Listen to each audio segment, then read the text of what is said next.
Hi, I'm Troy McClure. You might remember me from such educational films as The Hobo-Episcopalian Connection and 10 Reasons to Hate Texas. Today we're at Brigham Young University Provo, formerly known simply as Brigham Young University, before Ricks went and complicated things like dirty Idahoans always do. Here stands one of the most famous buildings in Utah, and in fact, the world, the Swicket. Troy? Why are you talking? I don't think that we can, see this. Have you ever seen The Godfather, Citizen Kane, Weekend at Bernie's? Well, I saw the second Weekend at Bernie's. And do you remember the cameraman ever talking in those movies? No, but this is a documentary No, you don't remember the cameraman talking, because unlike little girls, cameramen aren't supposed to be seen or heard. Now, if you'd kindly stop ruining this documentary, we'll proceed. But I can't see the Swicket from here. Why did you set up here? You told me to, and... Don't listen to what I tell you to do. Listen to what I say. Get me and the Swicket in the shot. 2 things. Can you handle that? Me, Swicket, shot. Ready? Go. Here we are in Ogden. Provo. Listen, what did I tell you about talking? My job is to narrate this documentary. Your job consists of having a shoulder. I'm pretty sure we can find someone else whose resume includes having a shoulder to replace you. Here we are in Provo, the home of Brigham Young University, also known as BYU to the lazy and the Y to the exceptionally lazy. Few would contest that the Swicket is the tallest building on campus, but this man would. The Swicket is not the tallest building on campus. But he is just being difficult and is universally ignored. The Swicket is the tallest building on campus. In fact, my uncle, who works for RASA, the Romanian equivalent of NASA, says that it is so massive that it is visible from space. That makes BYU the only religiously affiliated university in the southwestern United States with a building visible from space. Excuse me, who are you? Hi, I'm Troy McClure. You might remember me from such police specials as Is Grandma a Drug Dealer and Soap on a Rope is Dope. Do you have a permit to film on campus? I don't, but luckily I came prepared for just such a situation. Go fetch. I'm a vegetarian. Just your lucky day, that happens to be a meat-free donut. No permit, huh? Well, I guess your driver's license will do. This seems highly unnecessary. AA, AARP, KKC, here it is, driver's license. You know, hypothetically, I'd be willing to bribe you to the tune of $5 to let us know. The sign says I can't take bribes anymore. According to this, it says you're Herbert Ferguson. No, my name's Troy McClure. Well, this says you're Herbert Ferguson. This says you're Herbert Ferguson. This Bath and Body Works for your customer card says you're Herbert Ferguson. This Skippy School of Tap Dancing says you're Herbert Ferguson. Well, yeah, that's my name, but I go by Troy McClure. The next time a police officer asks for your name, it's best to give him your name. Can I see my wallet back? Yeah, I guess. Remember, all effigies must be cleared through campus scheduling first. We cleared our effigy burning through campus scheduling, right? Good. So the Swicket is so tall that it's visible from space. But what you see is just the tip of the iceberg. No, the Swicket's not made of ice. That's just an expression. But like an iceberg, the vast majority of it is hidden below the surface. The Swicket is 137 stories tall, and only the 12 are above ground. What are in the other 125? There's no way of knowing for sure, but my guess is an army of midgets. Disgruntled and dangerous midgets. At 137 stories, that makes the Swicket the 8th tallest building in the world. Surely such a building must draw many visitors. Here's an expertologist to tell us more about it.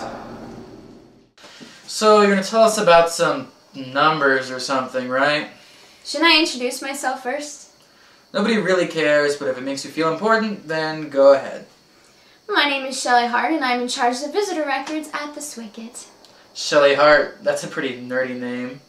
No wonder you have to deal with all these numbers and statistics. I think it's a pretty normal name, actually. Trust me, it's not. You're a nerd. So, tell us how many people visited the Swicket last year. Well, as you can see, more people visit every year. Unless this is sideways, and then the opposite would be true. So people are visiting this amazing building at an increasing rate. No, it doesn't say that. It just says that more people visit every year. Well, how's that even possible for the grand total to decrease in some years? Well, I don't know. Maybe I should just spend less time going to parties and being popular and spend more time analyzing numbers. I think that's safe to say. So, tell us, what celebrities have come through the Swicket? Oh, I guess Steve Young, Donnie and Marie, Ken Jennings, but you know, we don't really keep track of that stuff. Those are all nerdy celebrities. What real celebrities have come through? Fine, John Wayne, Jack Nicholson, maybe Madonna. Yeah, they all love the Swicket. There you have it. The Swicket is officially a celebrity hotspot. But the Swicket does more than draw visitors to Layton. Provo. Listen, if I have to tell you one more time... Wait, that wasn't your voice. That was a sweet melodic voice that hangs in the air like the ephemeral memory of summers past. That's not what you sound like at all. Hi, I'm Diane Nagasaki, and I will be the co-narrator for this special. Co-narrator? I don't need an assistant. Did I say assistant narrator? Did I say sub, junior, or part-time narrator? No, I said co. I work alone. With a cameraman, and special guests, and actors, and editors, but otherwise alone. Go back to your nature specials. Apparently our sponsors didn't feel that Herbert Ferguson is very trustworthy. Like your real name is Nagasaki. When we first met, you said it was Amanda Hugginkiss. You're as Japanese as the guy that mows my lawn. Wow, a racist and a liar. My father is from Okinawa. I'd have to check my handy-dandy minority rights handbook, but I'm pretty sure that qualifies me as Japanese. Shall we talk more about your bigotry, or shall we move on to tell about the Swicket? I was doing that until you threw off my groove.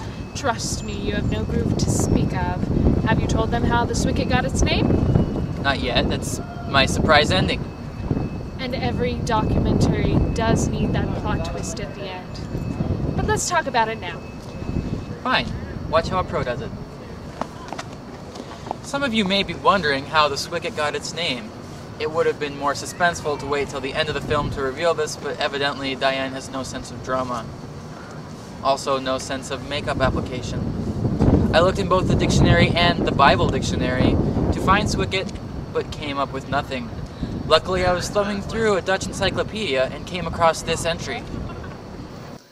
In Dutch, Swicket means a particularly poor shot in the game of croquet, where the player not only misses the ball, but manages to injure another player.